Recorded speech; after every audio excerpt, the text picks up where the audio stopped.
Insurance tech support YouTube channel में आप सभी का स्वागत करता हूं। अगर आपने हमारे चैनल को सब्सक्राइब नहीं किया तो पहले सब्सक्राइब कर ले, ताकि हमारे चैनल पर सहारा India, LIC, magico, magic, star health और पर्ल वाइन इंटरनेशनल बैंक के बारे में सही सही जानकारी हासिल होगी, वो भी हिंदी में। साथ ही साथ दोस्तों, अगर अभी तक आपने हमारे चैनल से नहीं जुड़े हैं तो टेलीग्राम ऐप और फेसबुक पर भी आप जुड़ सकते हैं और सारी वीडियो आप तक हिंदी में पहुँचेगा। तो आइए दोस्तों, आज सहारा का एक ब्रेकिंग न्यूज़ आपके सामने प्रस्तुत कर रहा हूँ, जो फील्ड के ही कार्यकर्ता के द्वारा दिल की भावनाओं से ओत-पोत और प्रीत है, जिसमें जमाकर्ता और कार्यकर्ता के हित के बारे में कुछ बतलाया गया है। वीडियो को अंत तक जरूर देखेंगे और चैनल को लाइक सब्सक्राइब करेंगे और अच्छा लगे तो शेयर जरूर करेंगे। सहारा ब्रेकिंग न्यूज़ 2023। सहारा कार्यकर्ताओं की अपनी दिल की आवाज़। सहारा रिफंड पोर्टल की खामियों और सभी जमाकर्ताओं कार्यकर्ताओं की परेशानी। साथियों, जैसा कि पूर्व में सेबी के कार्यालय पर ज्ञापन दिया गया था, वैसे ही CRC के मुख्यालय पर ज्ञापन देने की ज़रूरत है।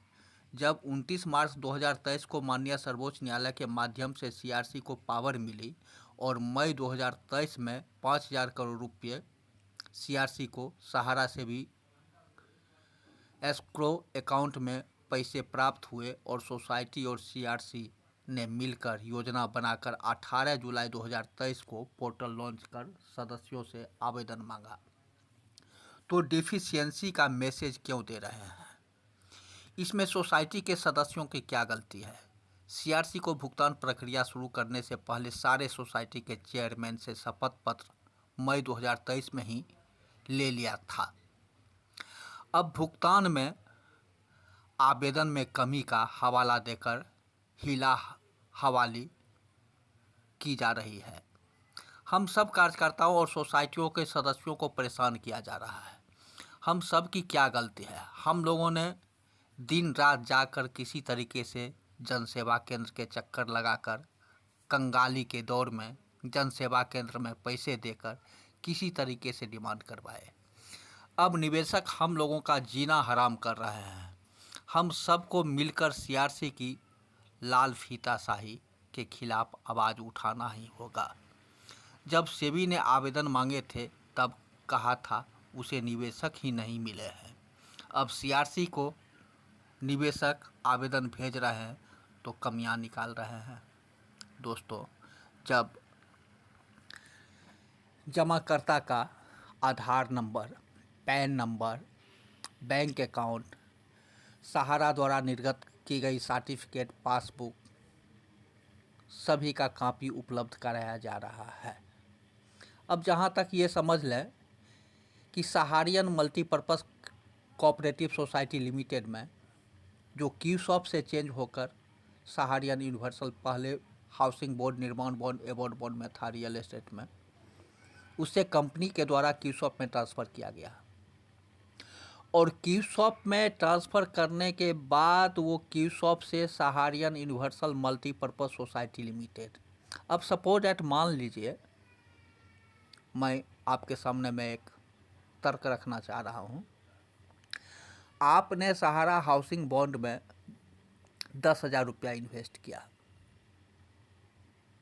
ठीक, और 2012 में जब क्यूसॉप में वो चेंज हुआ तो 15,550 रुपया उसमें आपका उस समय तक का इंटरेस्ट बना। तो 15,500 रुपया का क्यूसॉप में आपका इन्वेस्ट हो गया 2012 में। ये 6 साल की स्कीम थी। इस बीच आपने 2018-19 में उसे Sahara universal multipurpose credit cooperative society limited में आपने उसको तो 15,500 रुपया आपका क्यूसॉप का अमाउंट था, वो मूलधन अमाउंट हुआ। उस पर ज्वाइनिंग पॉइंट में 256 मतलब 25,600 रुपया आपका इंटरेस्ट बना। 25,600 रुपया इंटरेस्ट बना। तो 25,600 और 15,500, 41,100 रुपया आपकी मूलधन, जिस डेट को 18 में अगर आपने जमा किया है तो 18 में आपकी मूलधन राशि हुई 41,100। लेकिन CRC पोर्टल पर आपको वही 15,500 रुपया ही डालने के लिए कहा जा रहा है। ये कहाँ का मतलब उचित है? जो 2012 में 15,500 रुपया जमा हुई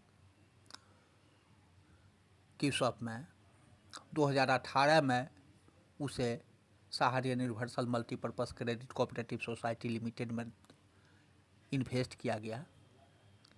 अब 41,100 का टिल डेट 2023 तक का जो इंटरेस्ट बनेगी वो हमें भुगतान चाहिए, हमारे निवेशक को भुगतान चाहिए, हमारे कार्यकर्ता को भुगतान चाहिए। इस पर CRCS को नोटिफिकेशन निकालनी चाहिए। सहारा को भी इसमें आगे बढ़कर योगदान देनी चाहिए।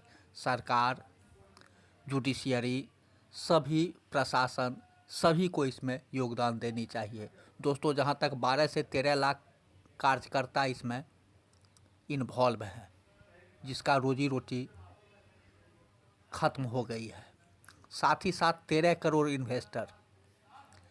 अब ये पूरे परिवार की अगर गिनती करें तो देश में जितनी आबादी है, 140 करोड़ भारत की आबादी है, उस 140 करोड़ में 42% एवरेज सहारियन जमाकर्ता के रूप में हो, कार्यकर्ता के रूप में हो, ऑफिस स्टाफ के रूप में हो। 40% व्यक्ति सहारा से इन्वॉल्व है, सहारा इंडिया से परेशान है। दोस्तों, इस पर सरकार को अतिशीघ्र पहल करनी चाहिए और पहल करने के बाद ये 40% व्यक्तियों का जीवन मरण की सवाल है, इस पर ज़रूर योगदान देनी चाहिए। तो दोस्तों, आज का वीडियो कैसा लगा? वीडियो को अंत तक ज़रूर देखेंगे और हमारे insurance tech support YouTube channel पर बने रहने के लिए हमारे चैनल को लाइक और सब्सक्राइब करेंगे, ज़्यादा से ज़्यादा शेयर करेंगे। अगले वीडियो में पुनः आपके साथ शामिल होऊंगा। आज के लिए इतना ही, धन्यवाद।